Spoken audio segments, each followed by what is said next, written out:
5. Cusco. The Kandoo team will meet you at Cusco Airport and transfer you to your pre-trek hotel. Later you will attend a pre-trek briefing with your lead guide to prepare you for the challenge ahead. Day 2. Acclimatization day in Cusco. The city of Cusco sits at an altitude of 3,400 meters and is a great place to acclimatize before you start your Salcantay and Inca Trail trek.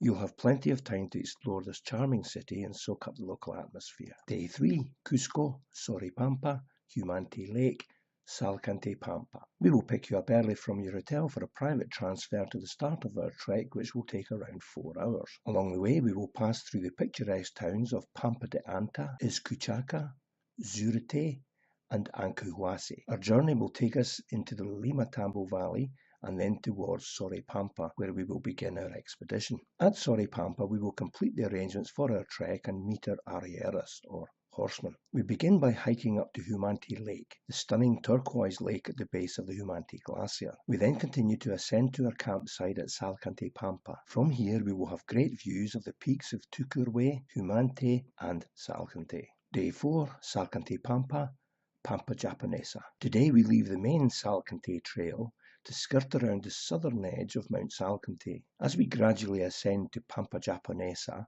the Japanese climbers' base camp, we will be surrounded by snow-capped mountains, deep valleys, and glacial lakes. The campsite is only 1 kilometre away from the peak of Salcantay, so we will hear the glaciers creaking during the night. Due to the altitude, the temperatures can drop below freezing and there may be snow. Day 5, Pampa Japonesa, Inca Pass, Sise Pampa. Day 5 begins with a slow, challenging ascent for around 4 hours to reach the Inca Pass, which translates as the place where the Inca cools down. At 4,880 meters, this is the highest point of our trek. If we're fortunate, we may see the Andean condors that live on the rocky crags. From the pass, we will descend to our campsite at Sise Pampa. Day 6, Sise Pampa, Pampa.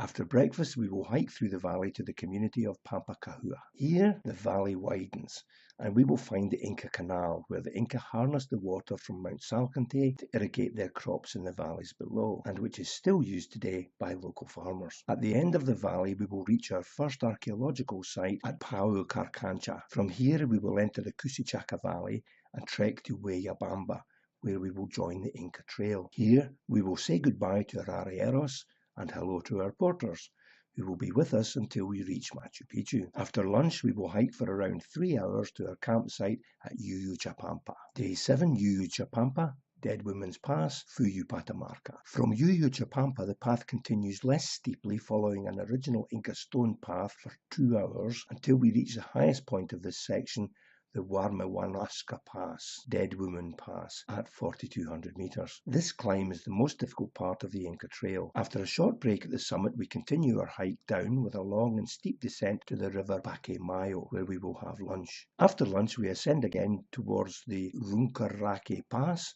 at 3,900 meters, from where we will descend until we reach our camping site at Patamarca. Day 8, Patamarca, Machu Picchu. Aguascalientes. Today will bring a notable change in climate, warmer, flora and fauna as you move close to Peru's cloud forest. From Patamarca, we continue to descend, visiting the site of Inti Pata, the Terraces of the Sun. We stop for lunch at Winiwenia, where we say goodbye to our team of porters. In the afternoon, we continue on the Inca Trail to finally reach the Sun Gate, the entrance to Machu Picchu. You will not tour the ruins today, but will have plenty of time to soak up the view before catching the bus down to Aguascalientes for the overnight stay at a hotel. Day 9, Machu Picchu to Cusco. An early start to take the bus to the citadel of Machu Picchu, where you will have a guided tour for 2 hours and plenty of free time to explore and take the option of climbing Huayna Picchu. After the tour of the ruins, we will take the bus down to Aguascalientes, where you will catch the train to Ollantaytambo to be met by our driver, who will take you back to your hotel in Cusco. Day 10, depart from Cusco. We will collect you from your hotel and transfer you to Cusco Airport for your departing flight. Located northwest of Cusco, Nevada de Salcantay, the Cordillera's tallest peak rises to 6,271 meters above sea level. The name Salcantay means Savage Mountain, and it is a strikingly beautiful single peak, providing a great focal point for this route. The Salkantay to Machu Picchu trek normally takes 7 days walking and has become popular with trekkers wanting to combine a quieter, less trodden route with a visit to the Inca ruins of Machu Picchu. For the first 4 days, you will be surrounded with magnificent scenery and rarely see other groups of trekkers. On the 5th day, you join up with the classic Inca trail at Vilcabamba and continue to Machu Picchu, arriving at the Sun Gate. The trek is only a little more difficult than the Inca trail, and horses are used for the first 4 days to carry food and equipment. Since horses are not allowed on the Inca trail, you'll swap over to using human porters for the final section.